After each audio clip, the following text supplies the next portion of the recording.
Cualquier cosa ya saben que paro docente ahí desde el principio de la semana. Claramente que nosotros no nos adherimos al paro, por eso estamos haciendo... En mi caso particular no porque no esté de acuerdo, sino porque simplemente no considero que el paro sea la forma de protestar. Yo estoy de acuerdo con lo que piden, con lo que reclaman, porque nuestros salarios son muy bajos, pero bueno, no me gusta no darles clase. Y el profe José está casi que también. Quiero saber, ahora ya empecé a grabar, pero quería saber si estaba Mariano, porque la otra vez estuvo toda la clase.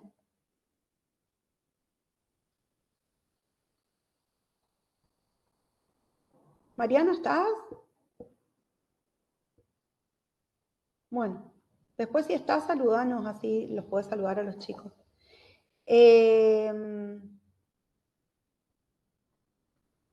Vamos al régimen financiero de la Constitución Nacional.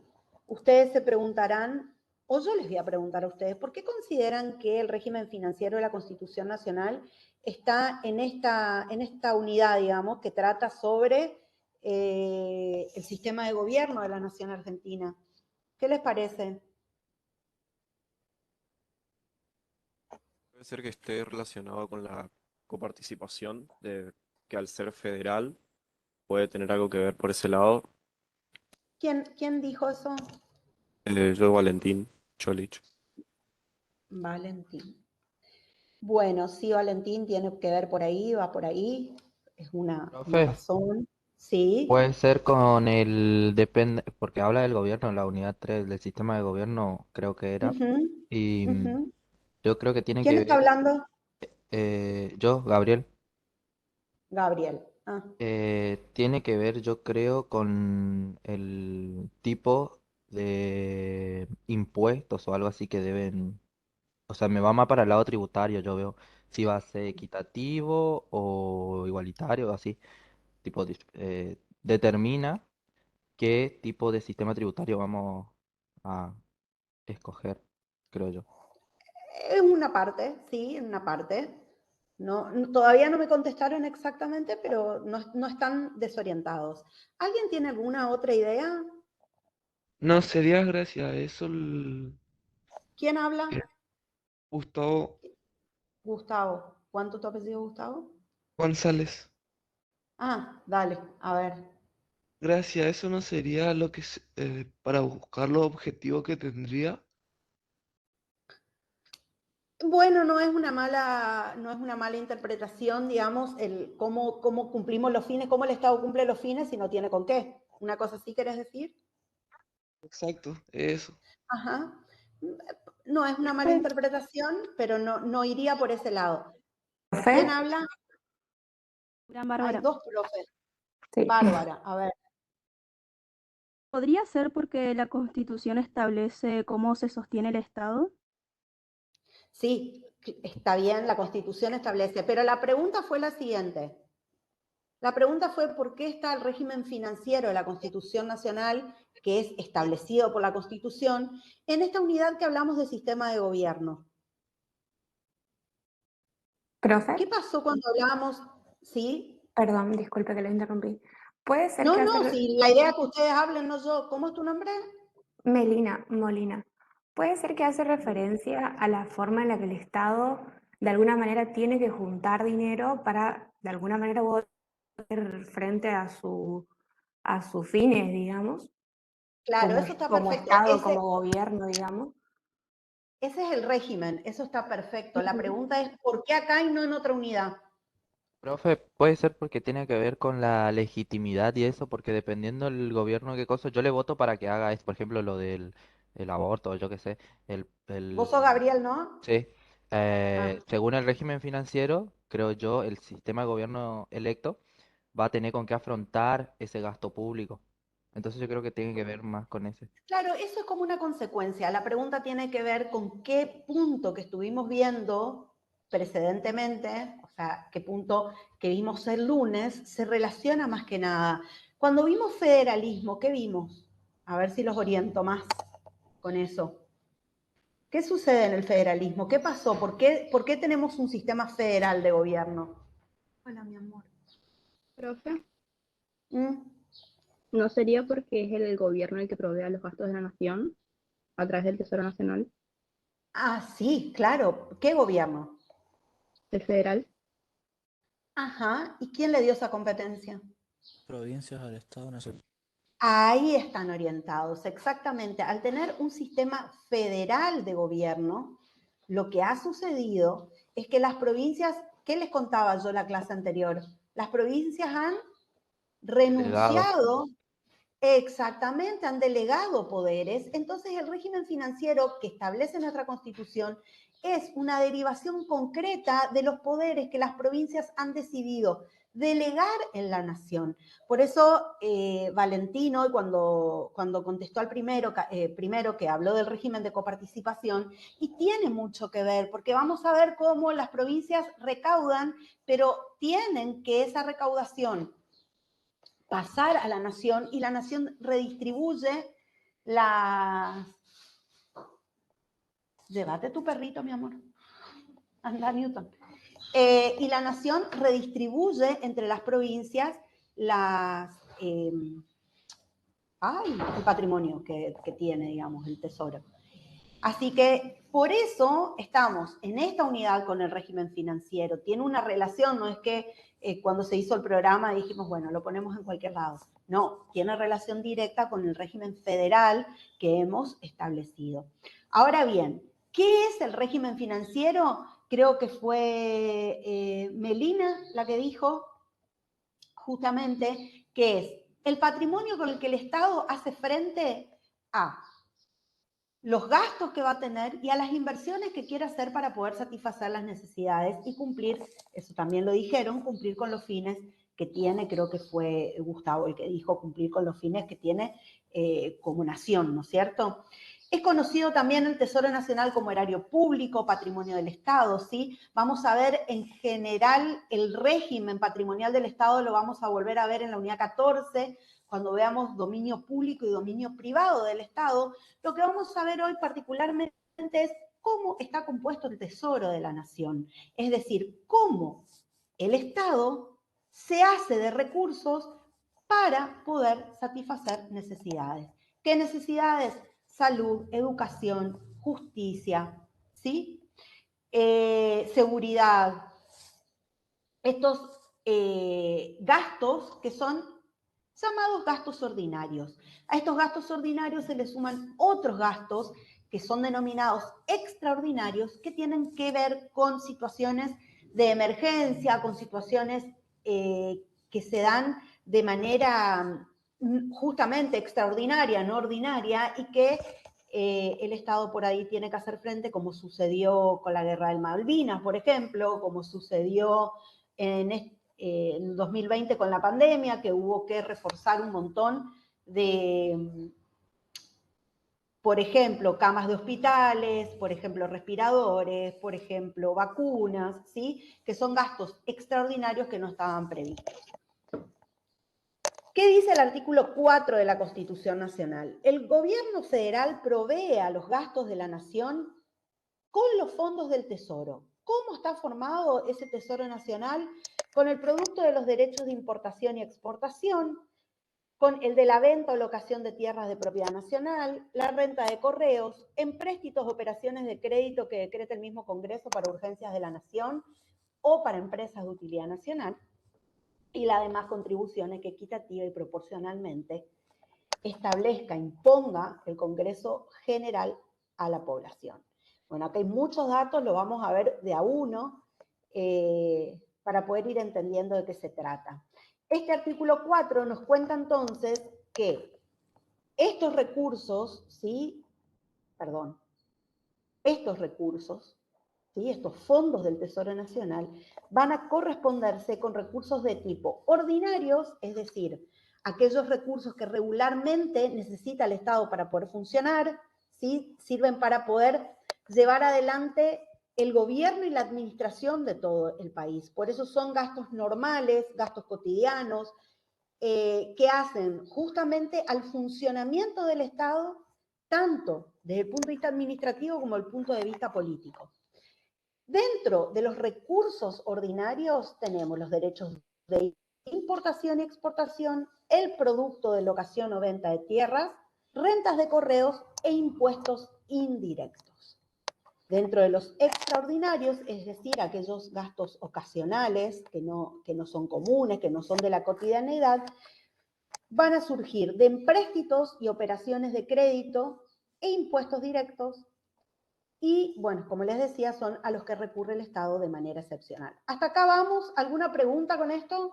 Profe, yo tengo una pregunta. ¿Qué sería impuesto directo y qué sería impuesto indirecto? Ya lo vemos ahora dentro de un ratito. ¿Alguna otra pregunta? Sería Lo que te serían voy a dejar con la duda. extraordinarios. ¿Cómo? ¿Podría volver a explicar qué eran los extraordinarios? Extraordinario, como su nombre lo indica, algo que está fuera del ordinario, un gasto que no es común, que no es de todos los días. ¿Se acuerdan que en la primera clase yo les dije, lo que pasa en el Estado es lo mismo que pasa en una casa? Todo lo que pasa a nivel micro luego pasa a nivel macro. En una casa, por ejemplo, ¿cuáles serían los gastos ordinarios? ¿Qué les parece? Los Los, gastos de Los todos los días. los servicios. bienes, compra del los súper. bienes o la satisfacción de primera necesidad, creo que era de bienes de primera necesidad. Vamos a lo concreto como estuvieron, como escuché. Alguien dijo servicios, otro dijo supermercado, Sí. ¿no es cierto? La comida, las cosas que se necesitan para la escuela, que eso es de todos los días, que el mapa, que el esto, que lo otro, ¿sí? Esos son gastos ordinarios, comunes de todos los días, de la cotidianeidad. La nafta para la moto, la nafta para el auto, la plata para el pasaje colectivo, ¿sí? Gastos que comúnmente necesitamos. Ahora bien, una familia quiere irse de vacaciones. ¿Uno vive de vacaciones o extraordinariamente se va de vacaciones? Extraordinariamente. Lindo sería vivir de vacaciones.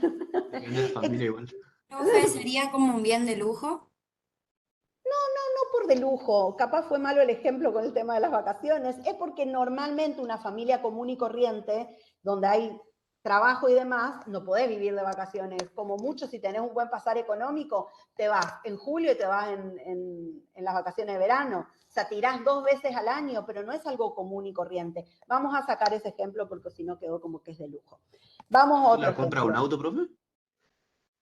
¿O no? Puede ser la compra de un auto, pero también me lo van a llevar para bien de lujo y no es la idea. Profe, ¿alguna, Supongamos que yendo, alguna a ver, operación, por ejemplo, puede ser? eso iba a dar de ejemplo, sí. Iba a decir eso, supongamos que yendo a la escuela me caí, me quebré el tobillo. Bueno, hay que pagar kinesiólogo, hay que pagar el yeso, hay que pagar la rehabilitación. ¿Esos son gastos comunes? No, profe.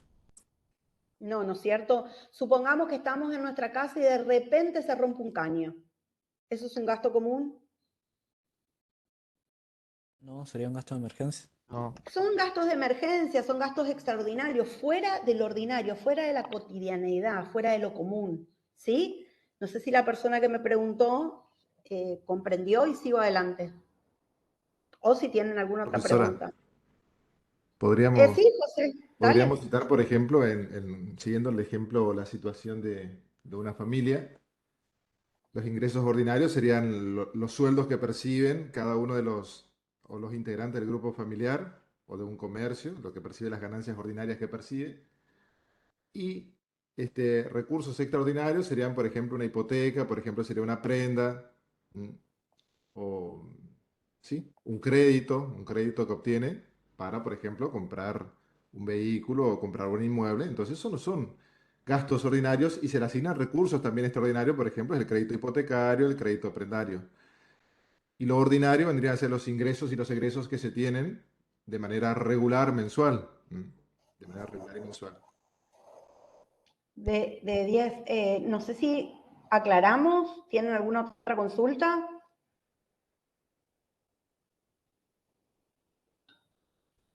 Por eso acá se le señala como ordinarios los recursos corrientes, fíjense, regulares que percibe el Estado, que sirven para atender las erogaciones, o sea, los gastos ordinarios, comunes, los derechos de importación y exportación, que pueden ser menos o más, podría ir variando en un Estado, pero eso es con lo que cuenta con regularidad el Estado. Sin embargo, los extraordinarios no lo tiene, lo tendrá que gestionar de manera específica o particular. Por ejemplo, un crédito del FMI o del Banco Mundial.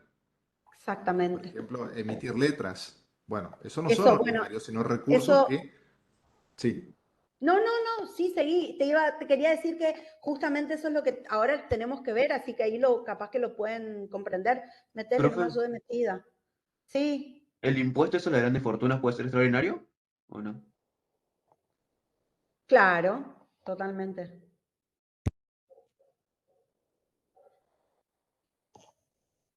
Perdón, José, te Profe, los interrumpí. decretos de emergencia de política económica, por ejemplo, ¿también son extraordinarios?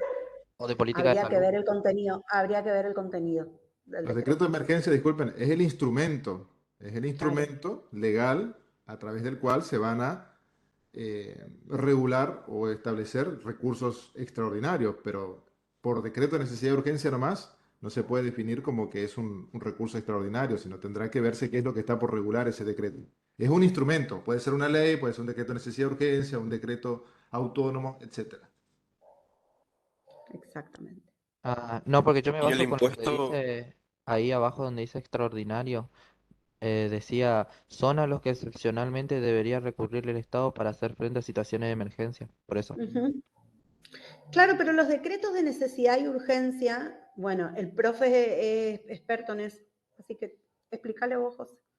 Como ya les señalé, estos recursos se pueden crear u obtener por un decreto de necesidad de urgencia o por una ley. Lo que se está haciendo referencia acá en el último punto donde dice recursos extraordinarios es justamente a la obtención o ingreso de dinero para el Estado. ¿Mm? Puede ser por decreto, puede ser por ley. O sea, no Ah, entiendo, confundan el entiendo. instrumento con el recurso. Acá se está hablando del recurso. Insisto, por ejemplo, es un préstamo o un crédito del FMI. Eso no es que con regularidad todos los meses está teniendo, más allá de que pueda tener una planificación o un cronograma de desembolso, pero es un recurso excepcional que obtuvo el Estado y que lo va teniendo en partes en el transcurso de 6 o cada 3 meses, por ejemplo, de acuerdo a cómo va cumpliendo con las expectativas y las metas que le fue fijando el prestador, en este caso, que es el FMI. O sea, hagan diferencia entre el instrumento decreto de necesidad de urgencia, que lo vamos a ver en la unidad 8 y lo vamos a ver mejor todavía en la unidad 12. Es un reglamento al que el Poder Ejecutivo puede recurrir en virtud del artículo 99, inciso 3 de la Constitución Nacional, para tomar decisiones en muchas áreas, no solamente económica, en muchas situaciones.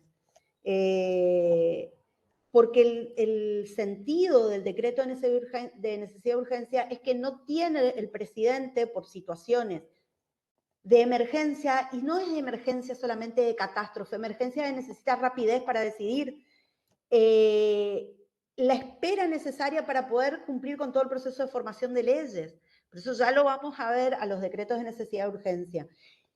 No es el medio, el instrumento para el cual se va o sea, no es el instrumento que se utiliza para recurrir a recursos extraordinarios. Estás mezclando ahí dos cosas, así que tened cuidado, ¿sabes?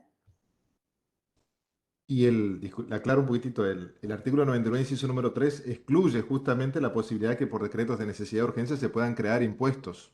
O sea, eso ténganlo presente como para ir midiendo después en las unidades siguientes sobre cómo están regulados los decretos de necesidad de urgencia. Pero igual eso lo vamos a ver de manera específica en las unidades pertinentes.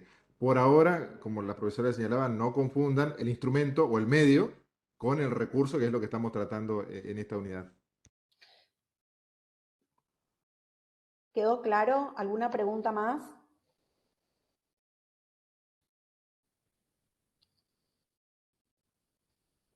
Bueno, chicos, recuerden que yo en este momento veo el power, no los veo, así que por favor me dicen que siga o si no, no sé si seguir, esperar a que me contesten. Vamos con los derechos de importación y exportación, son los recaudados por la aduana, ¿sí? El artículo 9 de la Constitución Nacional establece que las únicas aduanas que funcionarán en el país serán las nacionales, es decir, que no hay aduanas entre provincias. Lo que ustedes pueden ver cuando circulan de provincia a provincia es que hay controles, pero no aduanas. Por eso cuando fue la primer parte de la pandemia, sobre todo, hubieron muchos reclamos en que determinadas provincias no permitían el ingreso o te permitían el ingreso pero debías cumplir con determinadas situaciones justamente amparados en este artículo 9 que establece que no existen internamente aduanas y que las únicas aduanas que van a existir son aquellas que establece el Congreso de la Nación. Es decir, es una competencia exclusivamente delegada por las provincias al gobierno nacional. La venta y locación de tierras cuya propiedad corresponde a la nación, se trata de las tierras fiscales, esto lo volvemos a ver en la unidad 13, ¿sí? El régimen jurídico de estos bienes inspira los principios de inalienabilidad, es decir, el dominio público no se puede vender. Para poder venderlo, para poder transferirlo, hay que sacarlo del dominio público. Vamos a ver en la unidad 13 qué mecanismos hay para poder realizar esa acción. De imprescriptibilidad, no puede obtenerse mediante el usucapión, es decir, mediante la prescripción adquisitiva, institutos que ya vieron en Fundamentos de Derecho Civil y Comercial, e inembargabilidad, no puede embargarse. Los bienes de dominio público, ojo que acá dice público del Estado, ¿sí? Vamos a ver que los bienes de dominio privado del Estado tienen un régimen distinto. Renta de correos es Profe, lo que... ¿Sí? ¿podría dar un ejemplo de lo de venta de locación para entender mejor? La venta o locación de tierras es que al Estado le pertenece determinada tierra y la vende, y de esa venta o la alquila, y de esa venta o de ese alquiler obtiene dinero. Lo que te está aclarando es Eso que no se todo puede lo que hacer es, según el artículo. todo lo que es dominio público no se puede hacer. Lo que es dominio privado del Estado sí se puede hacer. Lo que pasa que por ahora, porque si no nos vamos a ir a cualquier lado, por ahora van a tener que entender, o lo pueden leer ustedes tranquilamente, o pueden mirar los videos de la unidad 14, que existen bienes de dominio público del Estado y bienes de dominio privado del Estado. El régimen de dominio privado del Estado es un régimen donde el Estado puede vender sus tierras, puede locarlas, transferirlas, etc. Lo que aclara acá la Filmina es que solamente los bienes de dominio público no pueden. Por ejemplo, una plaza. Una plaza el Estado no la puede alquilar, no la puede vender. Lo mismo sería, por ejemplo, con la provincia de Corrientes, el estero liberal, no la pueden vender, ¿o sí? Bueno, tendría que leer por eso, a qué régimen está sometido los esteros. Entiendo que como es un patrimonio ecológico y demás, supongo que debe estar sometido al régimen de dominio público y no. Ah, bueno, ¿Me gracias. explico? ¿Se entiende o no la diferencia? Sí, sí, sí. El Estado puede vender, puede alquilar, solamente lo que es dominio privado. Aclara esto la Filmina porque no lo aclara el artículo. El artículo dice venta y locación de tierras cuya propiedad corresponde a la nación. Y decimos, ojo, cuya propiedad es privada de la nación, porque la propiedad pública, la propiedad que se llama de dominio público no se puede. Por eso les estoy dando ejemplo, el de una plaza, el de una ruta, ¿sí?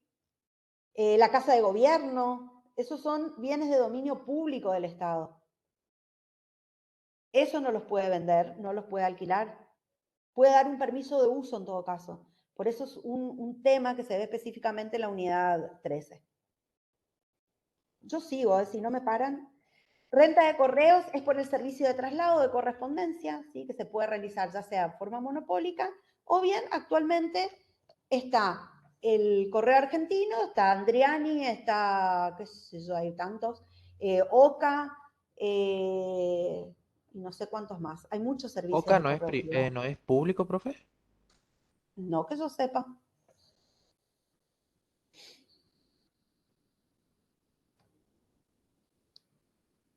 Contribuciones impuestas a la población por el Congreso.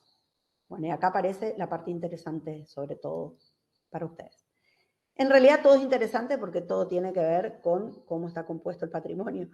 Incluyen impuestos indirectos establecidos en forma concurrente por la nación y las provincias, según el artículo 75, inciso 2, es lo que les decíamos la clase pasada.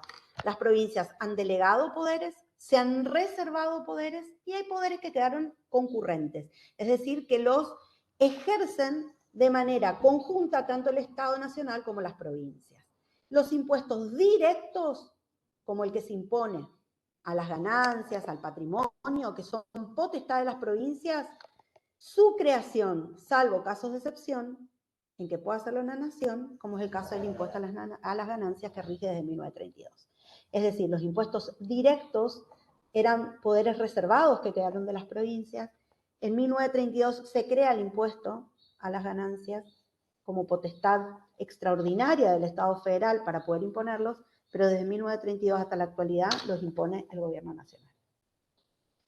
Empréstitos u otras operaciones de crédito es lo que estaba explicando. No llegué a comprender qué es lo que quería expresar la filmina anterior. Si podría volver a explicar. Lo explico en un ratito. Va muy rápido por eso, profe. ¿Eh? Va muy rápido por eso, profe. Porque ya lo voy a explicar tranquila, por eso nomás fui rápido. Quédate tranquila. Ahora, y si ves que cuando voy más adelante no lo explico, me parás y lo vuelvo a explicar. Empréstitos u operaciones crediticias son decretadas por el Poder Legislativo para cubrir urgencias nacionales o para empresas de utilidad de la nación. ¿Sí? Son préstamos en dinero que recibe el Estado. Hoy dio el ejemplo el profesor Fretis, por ejemplo, el préstamo que se pide al Fondo Monetario Internacional. Ahora bien, es facultad del Congreso de la Nación pedir estos préstamos. Yo quisiera que ustedes, por una cuestión de que la carrera que están estudiando tiene directa relación con esto, googleen cómo se pidieron los préstamos históricamente, ¿no? Cómo los presidentes han pedido los préstamos a los organismos internacionales y qué establece la Constitución en el artículo 75, inciso 4. A ver si se han cumplido los pasos, los requisitos para poder pedir préstamos a organismos internacionales. Profe, Sí. ¿el Congreso es el que pide el préstamo o tiene que aceptar la petición por parte del Ejecutivo del préstamo? Qué linda pregunta esa. Recuerden que vimos en la unidad 2 que todo tratado, todo acuerdo que se realiza con potencias extranjeras o bien con organismos internacionales, ¿quién lo hace? ¿Presidente? El presidente. Claro, pero ¿qué tenía que hacer después el Congreso? ¿Se acuerdan? Acompañar al presidente, aceptarlo. Tiene que aprobarlo. Tiene que aprobarlo, exactamente. Tiene que aprobarlo. Es decir, esa decisión que toma el presidente tiene que ser sometida a la voluntad del Congreso. ¿Sí? Es el Congreso el que tiene que decidir. El Congreso no va a los organismos internacionales. Una del presidente como jefe de Estado. La representación política del país ante naciones y ante organismos internacionales. Ante naciones extranjeras o organismos internacionales. Pero cuando el presidente firma un acuerdo, tiene que venir y que ese acuerdo sea ratificado por el Congreso. Si no lo ratifica el Congreso, ¿qué tenía que hacer el presidente? Denunciarlo. ¿La negociar? La denuncia, exactamente. ¿Sí? Así que agradezco mucho la pregunta, porque me permitió aclarar eso. Vamos a las clases de gravámenes, y alguien que me dijo que no había entendido la filmina anterior, no sé quién era. ¿Quién era? Que me dijo, profe, fue muy rápido, no entendí nada. Yo, Tenía Candela. razón. Bueno, a ver, Candela, si ahora vamos más despacio y avísame cualquier cosa. Los recursos tributarios derivan del poder impositivo del Estado. ¿Por qué es impositivo? Porque son impuestos, son establecidos coactivamente a las personas sometidas a su jurisdicción. Ustedes estudiaron en Fundamentos de Derecho Civil y Comercial qué es coactivo. ¿Se acuerdan qué es coactivo? Sí, profe. Bueno, entonces, que algo se imponga coactivamente va a implicar que yo no tengo, como ciudadano, la voluntad de elegir si lo pago o no lo pago. me obligan a pagar. ¿Por qué? Porque yo vivo en esta jurisdicción, ¿sí? El tributo es una prestación a cargo del sujeto pasivo, es decir, nosotros, los contribuyentes, a favor del Estado, que es el punto de vista financiero, tributario financiero, se va a denominar fisco, ¿sí? Entonces, tenemos en esta relación jurídica, ¿se acuerdan lo que eran las obligaciones? Era una relación jurídica en virtud de la cual una persona llamada acreedor tiene la facultad de exigir de otra persona, llamado deudor, el cumplimiento de una prestación. Esa prestación podía ser de dar, hacer o no hacer. Lo estudiaron en Fundamento de Derecho Civil y Comercial. ¿Sí? En este vínculo, en esta relación jurídica, ¿el acreedor quién es? El El Estado. Estado. El fisco, el Estado, muy bien. Y el sujeto pasivo, es decir, el sujeto obligado, es denominado contribuyente. ¿Qué clases de gravámenes hay? 3. Los impuestos, que pueden ser directos o indirectos. Los indirectos pueden ser externos o internos. Las tasas y las contribuciones. Los impuestos reciben ese nombre porque el pago es exigido al contribuyente sin que haya una prestación fiscal específica. Cuando yo pago un impuesto, yo ese dinero que estoy entregando, no sé realmente cómo va a volver como contraprestación. Si nosotros decíamos que las obligaciones, o sea, que la relación jurídica es la facultad de una parte de exigir el cumplimiento de una obligación y la otra el deber de cumplir, nosotros como sujetos pasivos contribuyentes tenemos el deber de cumplir, pero el Estado nos tiene que dar una prestación, porque ahí se da la relación jurídica. Ahora bien, en los impuestos, esta prestación que va a devolver el Estado, yo no sé cómo va a venir. Puede ser que sea que eso que yo pagué vaya para una ruta, vaya para una escuela, vaya para la salud, vaya para la seguridad. ¿Sí? Los impuestos son toda prestación obligatoria que el Estado exige en ejercicio de su poder de imperio en virtud de una ley. ¿Por qué en virtud de una ley?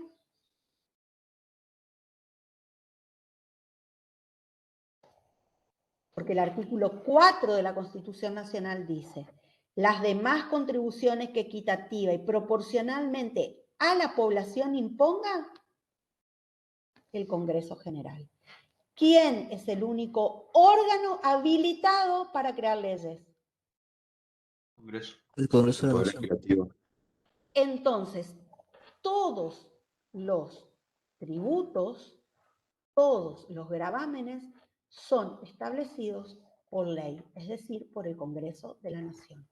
Les vedado al presidente, tanto en los reglamentos delegados como en los reglamentos de necesidad y urgencia, establecer gravámenes. Prohibido. Siempre los gravámenes son establecidos por el Congreso de la Nación, es decir, por ley.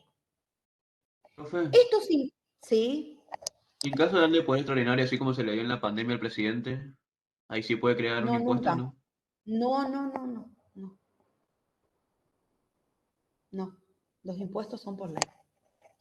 Por eso les digo, ni siquiera en los reglamentos delegados, que es el caso que vos estás diciendo, el artículo 76, ni siquiera en los reglamentos delegados, ni siquiera en los decretos de necesidad y urgencia.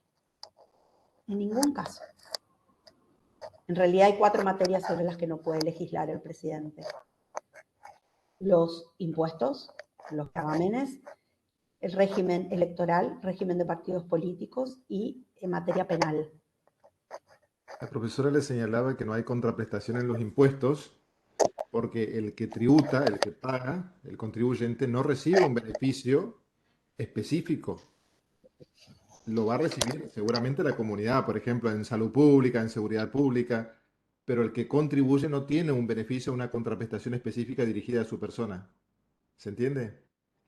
Porque también, ahora lo vamos a ver en los principios constitucionales tributarios, que toda creación de impuesto en la ley, debe tener una finalidad, o sea, debe tener un destino, un propósito, una finalidad que va a cumplir el Estado.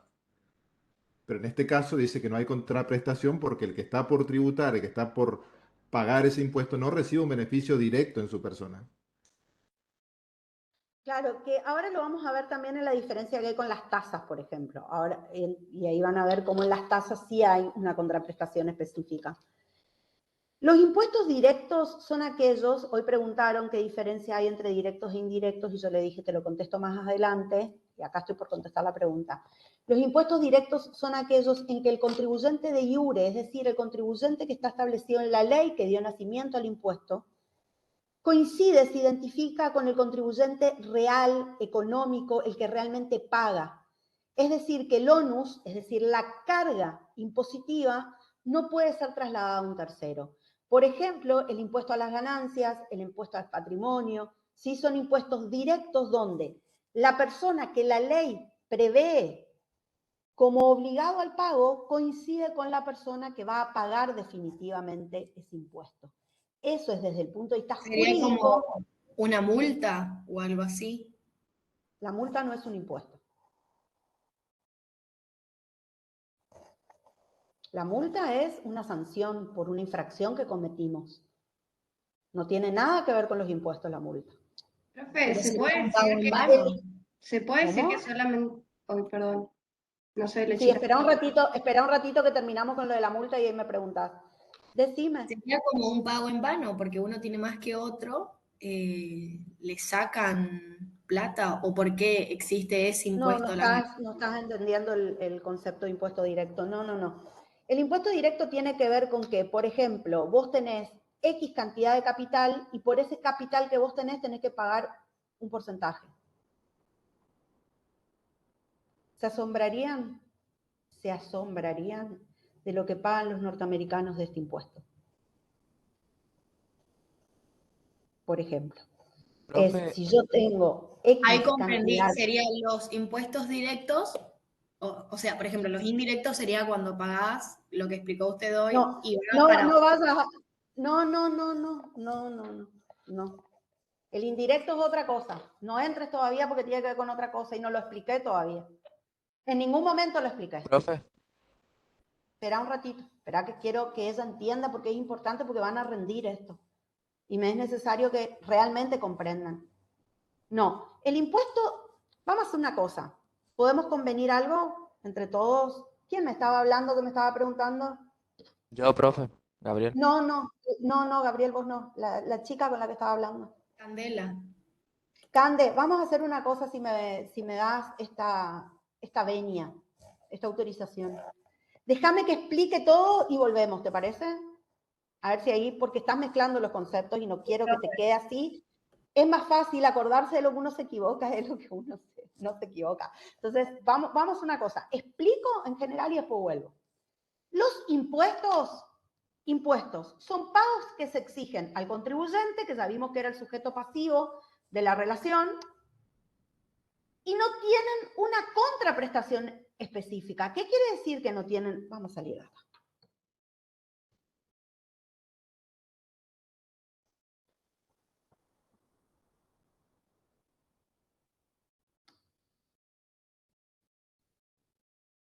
Vamos a insertar acá. Cuadro de texto. Sujeto activo. ¿Cómo se llama este sujeto activo? Estado, profe. ¿El Estado? ¿El fisco? Exactamente. Entonces, vamos a poner acá así. Vamos a poner acá así. ¿Sí? Sujeto activo. Fisco. Acá. Sujeto pasivo. Vamos a cambiar acá. En el pasivo. Contribuyente. Contribuyente. Contribuyente. Muy bien. Perfecto. Vamos a lo común. ¿Qué se espera en este tipo de vínculo o de relación? Se dice en este tipo de vínculo o relación que el sujeto activo, es decir, el fisco, le exige al sujeto pasivo, el sujeto pasivo pague algo, ¿no es cierto?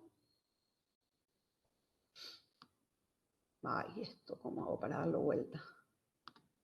Supongamos, no queda bien, pero no importa, ustedes me van a entender, ¿no es cierto? Ahí ponele, que quedó más o menos. O sea, el sujeto activo le exige al sujeto pasivo. ¿El sujeto pasivo qué hace? Siempre, en cualquier vínculo. ¿Paga? Paga. Uy, ¿por qué salió así? Paga, ¿qué paga? Impuestos. En este caso, un impuesto.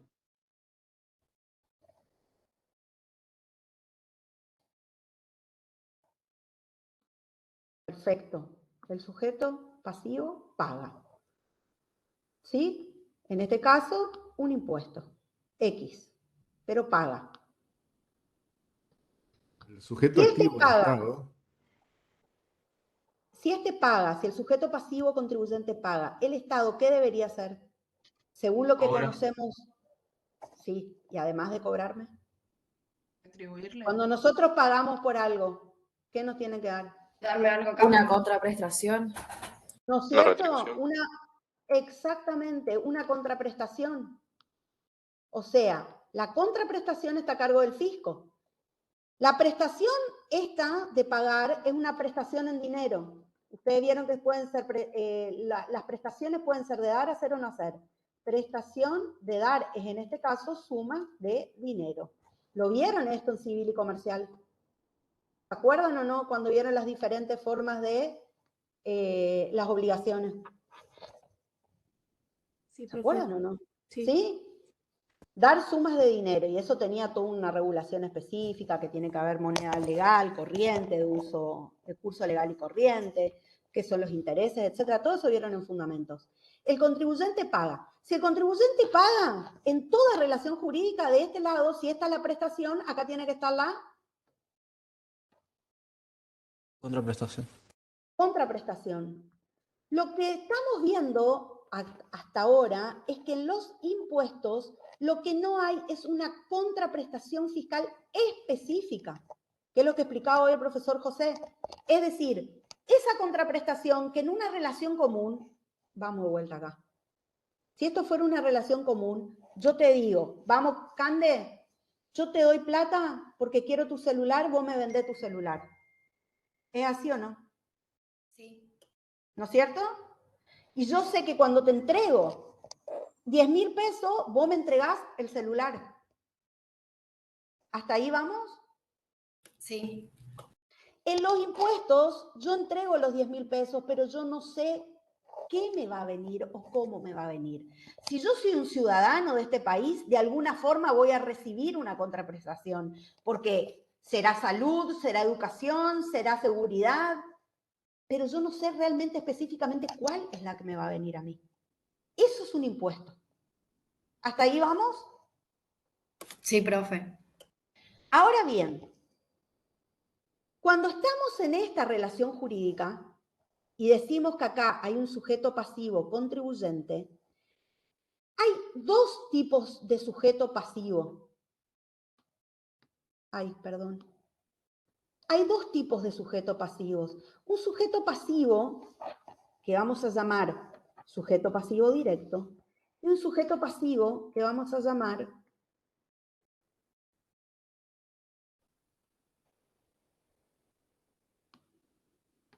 sujeto pasivo indirecto. ¿Por qué indirecto? Vamos a este ejemplo otra vez.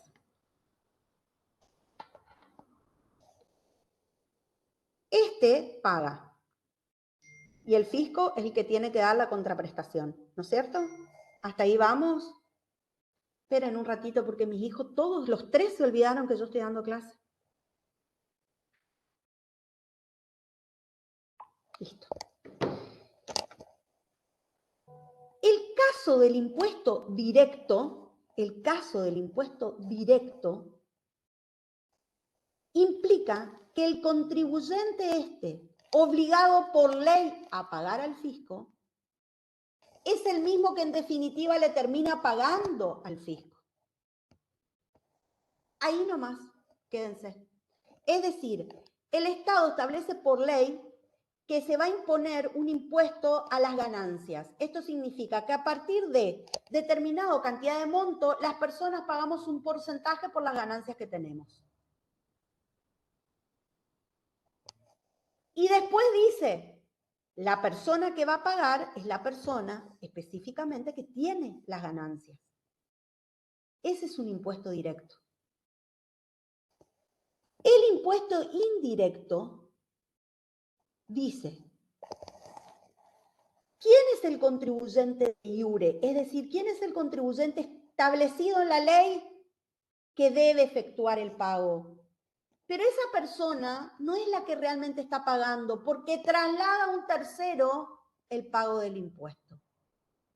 El ejemplo más clásico de esto son los impuestos internos llamados impuestos al consumo. Cuando yo voy y compro una Coca-Cola, ustedes saben que esa Coca-Cola está grabada con el IVA. ¿Ustedes escucharon alguna vez el IVA o no? Varias veces. El impuesto al valor Sí, el agregado, 21%. el 21%. ¿Quién es el sujeto que tiene que pagar ese 21%? El comerciante. El consumidor final. El comerciante es el que por ley tiene que pagar. Pero traslada el pago de ese precio al consumidor final. Entonces, es indirecto porque el contribuyente de iure, el establecido por la ley, no coincide con el contribuyente de facto, es decir, con el que en definitiva tiene la carga de pagar. ¿Se entendió Profe, la diferencia? o sea, en el ¿Será que indirecto yo lo que se graba, quiero lo saber que si se Carmen graba me es el entendió? bien sería, y en el directo lo que se graba es a cada persona. ¿Así sería? ¿O no? En el directo se graba, Al contribuyente, a las personas, en cambio en el indirecto al bien, ¿o no? yo no te puedo decir que en el directo se graba a las personas, porque en realidad se graban patrimonios o se graban ganancias. Profe, Nada más ahí que coincide. Ah, Cande, perfecto, gracias por avisar. Coincide el contribuyente de iure con el de facto, pero lo que se graban son las ganancias o se graba el patrimonio. En el indirecto hay una diferencia que es aquel que por ley está obligado a hacer el pago no es la persona que realmente paga. El que paga es el contribuyente económico, real, un tercero, ¿sí? Que es el que va y que compra el cigarrillo, el que compra lo que sea que compremos, porque todo está grabado. José, no sé si querés colaborar para que ellos me comprendan mejor. Profe, Lo yo que quería les quería señalar preguntar es que si voy a hablar. podía decir, Lo que les quería señalar es que los impuestos directos coincide el hecho imponible con el sujeto obligado y quién realmente es el que hace la contribución. En el indirecto, como la profesora señalaba, el comerciante es el que tendría que pagar el IVA, sin embargo lo traslada al consumidor final y el consumidor final termina pagando el 121%, digamos, de lo que corresponde al producto o el bien. Entonces, él lo trasladó al consumidor final. Y ahí es donde está la diferencia. En uno coincide el hecho imponible, el objeto y el contribuyente, y en el otro hay una diferencia, un traslado, un desplazamiento de quién es el sujeto que finalmente realiza la contribución. Profe. Es que la palabra misma lo dice, profe, es indirectamente. Uno va a comprar algo al supermercado y sin dar, o sea, indirectamente está pagando un impuesto que le pertenece a otra persona. Lo estamos pagando como tercero. Bueno, entonces, si la palabra es clara, ¿por qué hay tanta dificultad en el entendimiento?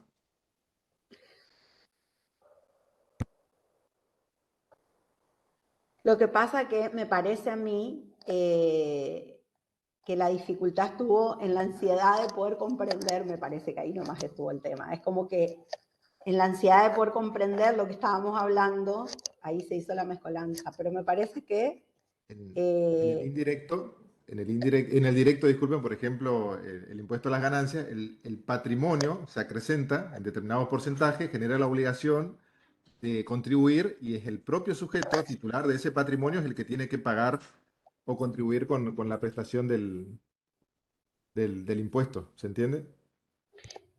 Chicos, los dejo un ratito con el profe José porque me están tocando el timbre. Ahí vengo. Había gente que tenía preguntas, así que te dejo acá. Perfecto. ¿Quién Profe, quería preguntar? Sí. no, yo quería saber un poco porque yo tenía entendido que indirecto y directo era por el sistema tributario, por ejemplo, el de Estados Unidos, y que tenía que ver un poco con el nacionalismo, eso. Por ejemplo, el que nos dijeron, creo que era en derecho a contrato, era uno de el sistema tributario de Estados Unidos, que por ejemplo a ellos es un orgullo pagar el impuesto. En cambio acá no. Y eso también afecta un poco en el coso. Y ahí depende también del sistema tributario, que creo que allá es equitativo o proporcional, que llegado a cierto saldo o monto que vos ya ganes, ya no pagamos impuestos. Por eso nomás tenía una pregunta que nuestro sistema tributario, ¿cómo sería? Bueno, hay distintos sistemas. El argentino, y tiene que ver con la responsabilidad fiscal también. Allá hay mayor responsabilidad porque hay una contraprestación general real y evidenciada en la población. Entonces genera un compromiso. Aparte, hay un sistema penal tributario que es muy riguroso. Nuestro país es un poco más flexible y la responsabilidad tiene que ver también con cómo la población evidencia los beneficios que va teniendo de los impuestos y de las contribuciones que realiza. Entonces, por eso, cada estado tiene un conjunto de normativa de materia tributaria e impositiva que va generando las responsabilidades en los contribuyentes. El nuestro es esto que le estamos señalando nosotros y estamos haciendo un marco legal, un marco jurídico de los recursos del Estado y nos detenemos acá para no avanzar o confundir con otras materias que ustedes específicamente la tienen dentro de la carrera, ¿no? Sí, la parte de impuestos directos e indirectos, desde el punto de vista impositivo, lo van a ver desde otro lugar totalmente distinto. Nosotros realmente acá lo que solamente... ¿Ustedes ven el Power? ¿O dejé de compartir? Profe, ¿puedo ser, por ejemplo, en mi Eh, caso, en macroeconomía también explicar un impuesto directo e indirecto? También capaz por eso nos estamos confundiendo un poco. Por ahí puede ser, porque les digo, desde el punto de vista jurídico se los estamos explicando. ¿Qué significa desde el punto de vista jurídico? ¿Quién dice la ley que paga y quién paga en definitiva? Es todo lo que les estamos explicando. Esperen que voy a enchufar mi computadora, me estoy quedando sin batería.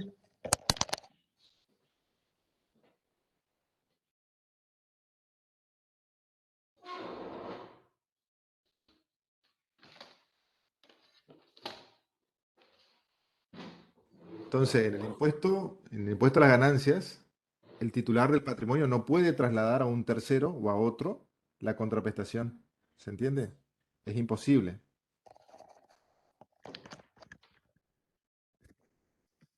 Ahí volví. Hola. Profe, ¿podría agrandar la filmina un poquito, por favor? Sí. Ahí cuando vuelvo, agrando. Cuando vuelvo significa, ¿seguimos? ¿Se entendió?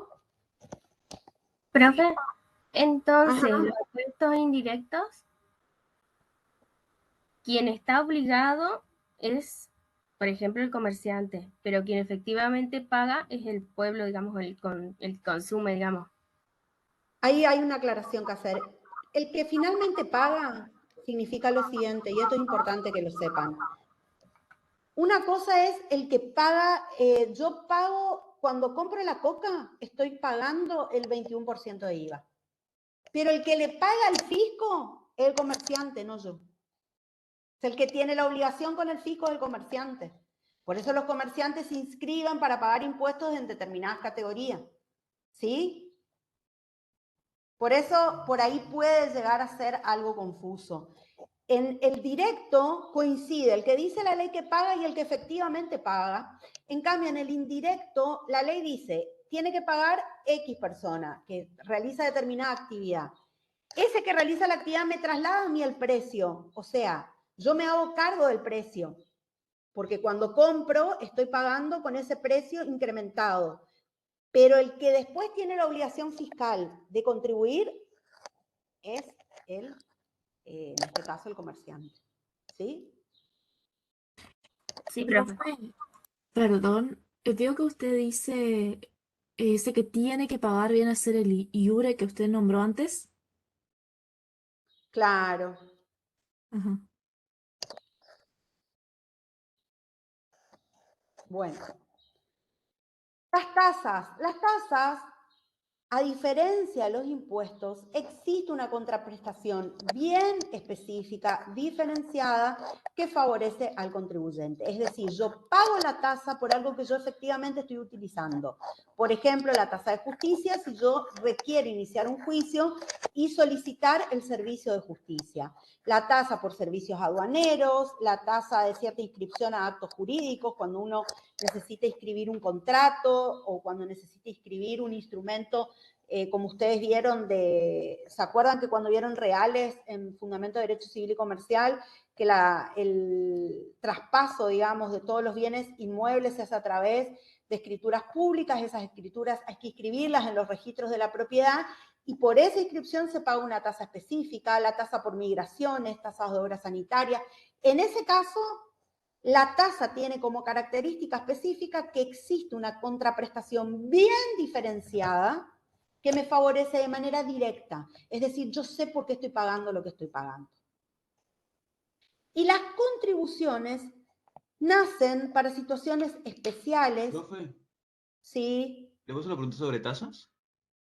Sí. ¿Estas tasas se refieren a nivel nacional o también las tasas municipales? Hay de todo. Hay nacional, provincial, municipal. ¿Pero las tasas municipales no equivalen a los impuestos nacionales? ¿O eso es algo, una jerga local nomás que se le dice tasas? No, ¿por qué si vos tenés el pago de tasas y servicios en los inmuebles? Pagas por barrido, limpieza, alumbrado.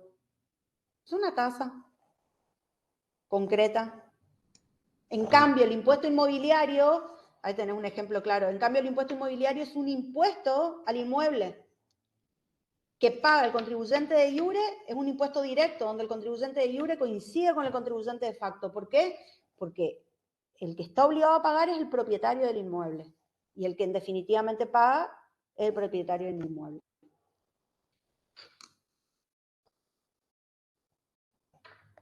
Recuerden que tenemos un sistema federal, por eso les dije que esto estaba en esta unidad, no en otra. Acá bien. ¿Digo? Sí, profe. Bueno, las contribuciones, decía, son para situaciones específicas. El contribuyente no tiene un beneficio directo, pero sí indirecto. ¿Por qué? Porque aquello para lo que contribuye, en definitiva, termina beneficiándolo de alguna manera. El ejemplo clásico es que cuando, por ejemplo, en mi barrio no existe calles asfaltadas y la municipalidad decide asfaltar y me crea este gravamen como contribución, es decir, extraordinariamente durante un tiempo tengo que pagar un dinero extra, si bien yo puedo decir, ay, pero a mí no me interesa para nada que esto esté asfaltado, inmobiliariamente una calle asfaltada eleva el valor que tienen los inmuebles, entonces indirectamente recibo un beneficio. ¿Sí? ¿Podría ser el nuevo alumbrado que están poniendo acá en Corriente, por ejemplo? Vos sabés que cuando ustedes preguntan así, yo siempre les voy a contestar lo mismo. Hay que mirar bajo qué condiciones fue creado, porque quizás que el alumbrado es el que vos estás refiriendo fue una obra donde se sacó plata de no sé dónde y nos está pidiendo una contribución a los contribuyentes. Yo no sé, tengo entendido yo por lo menos que van casa por casa preguntando, sí. Sí, creo que es así. Claro, o sea, Preguntan a los lo que les quiero rentistas. decir, si ustedes tienen que determinar qué tipo de gravamen es, tienen que mirar la norma que le dio nacimiento. ¿Sí? O si se trata de una obra pública, la obra pública, el decreto que determine o la ordenanza que determine que se va a hacer determinada obra pública va a decir cuál es la fuente, el origen de los fondos con el que se va a pagar esa obra. Y ahí vas a poder determinar si es con contribuciones de los ciudadanos o no. ¿Sí? No te puedo decir sí, porque todo es así, no. En ese caso, profe, tenemos que mirar la ley provincial que dio nacimiento a ese... La ley no, porque la ley es una ley amplia de obras públicas. Vas a tener que mirar el decreto que específicamente estableció que se haga la obra en determinado lugar, bajo determinadas condiciones, con determinados... Fíjense, esto lo vamos a volver a ver cuando veamos formas de contratación en la unidad 12. En los pliegos de condiciones o demás, eso ya es más específico. Es el Poder Ejecutivo el que se encarga de eso. Porque esa es una parte administrativa.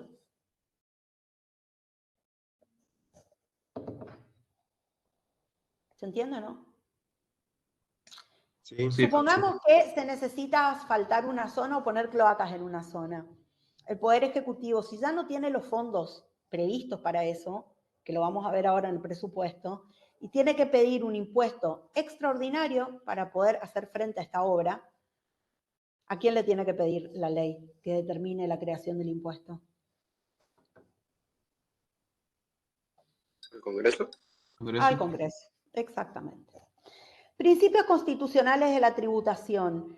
Estos son principios que establecen cómo es la tributación en nuestro país.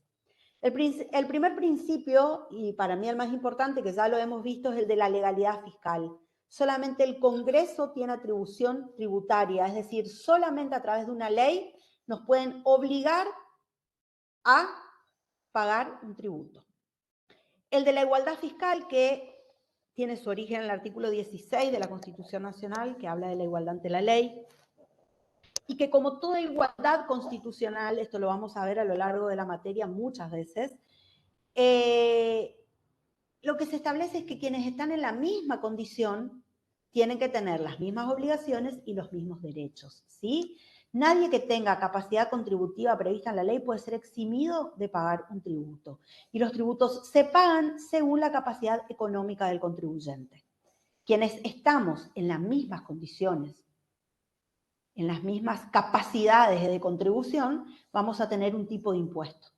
Por eso ustedes van a ver que existen siempre escalonamientos en los tributos. El ejemplo clásico es el escalonamiento que hay, por ejemplo, en el monotributo, que ustedes tienen categorías, ¿sí? Entonces, el que tiene ganancias de A hasta tantos pesos, paga una categoría. El que tiene ganancias hasta tantos otros pesos, paga otra categoría. El de la finalidad fiscal, que es el que hablaba el Disculpe, profe profesora. Dale, José. Esto ¿Querés con explicar respecto a vos la... esto? No. Lo que quería aclarar respecto al IVA y la capacidad contributiva de la realidad económica.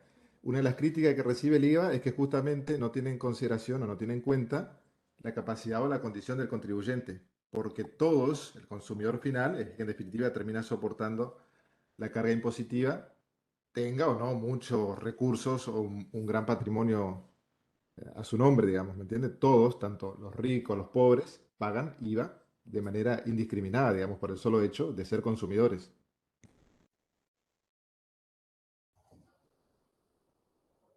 Por eso se dice que es un impuesto regresivo, regresivo que no tiene en cuenta la realidad económica del contribuyente. Tal cual es, ¿no? Es cierto. Bueno, ahí explicó el profe ya realidad económica, explicó equidad, razonabilidad, finalidad, ¿sí? Como les decía hoy, el tributo siempre tiene que ser utilizado para proveer a los gastos de la nación. Por eso ahora cuando veamos presupuesto, vamos a ver que en el proyecto de presupuesto se tiene que determinar qué gastos necesita hacer frente, a qué gastos necesita hacer frente el Estado y cómo los va a hacer frente. Y ahí está el principio de finalidad fiscal. Es decir, que no nos pueden cobrar un gravamen sin que haya un destino de ese gravamen. La realidad económica, que tiene que tener en cuenta la verdadera capacidad contributiva de los contribuyentes, bueno, es lo que explicó recién el profe, y la equidad y la razonabilidad fiscal, que establece que, bueno, tiene que haber proporciones entre lo que uno gana y lo que uno paga de impuestos. La Corte Suprema de Justicia de la Nación estableció en un fallo, el caso Singe, en 1956, que cualquier imposición al patrimonio que sea superior al 33% implica una confiscatoriedad, y la confiscatoriedad en nuestro país está prohibida.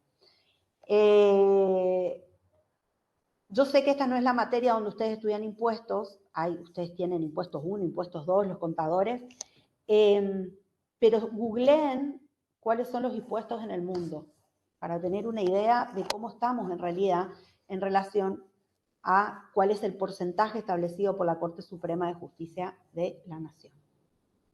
Profe, Bueno, sí. en el caso que no se cumpla el destino específico por lo cual fue creado el impuesto, ¿hay posibilidades que quede sin efecto? Acordate que los impuestos no tienen destino específico, tienen un destino, el Estado tiene que decir, yo voy a tener que afrontar a estos gastos, pero no es que no es que quede sin efecto. ¿Me dejaste te lo explico ahora cuando veamos presupuesto? Sí, profe, sí. Dale.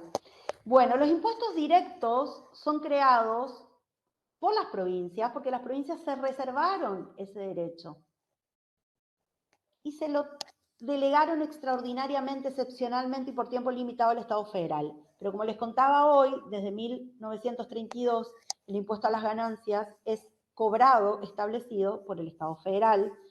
No sé la fecha de origen, pero el impuesto a los bienes personales también es cobrado por el Estado federal.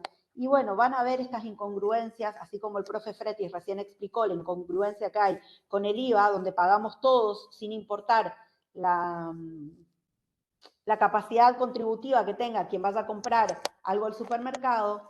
Hay estas situaciones incongruentes donde la Constitución establece una cosa y en realidad sucede otra. En cuanto a los impuestos indirectos, que decíamos que tenemos externos e internos, los externos, ¿cuáles eran? ¿Se acuerdan? ¿Qué grababan los externos? La mercadería que pasa por la aduana. Sí, la mercadería que pasa por o sea, la salida y la entrada del país, ¿no es cierto? Les corresponden exclusivamente al gobierno de la nación, decíamos que el único capacitado, habilitado, con potestad para establecer aduanas es el gobierno nacional. Las provincias nunca, está prohibido, ¿sí? En cambio, los impuestos internos son concurrentes. De estos impuestos internos que son concurrentes, vamos a ver que existe algo que son los convenios de coparticipación a los que hicieron referencia hoy al principio.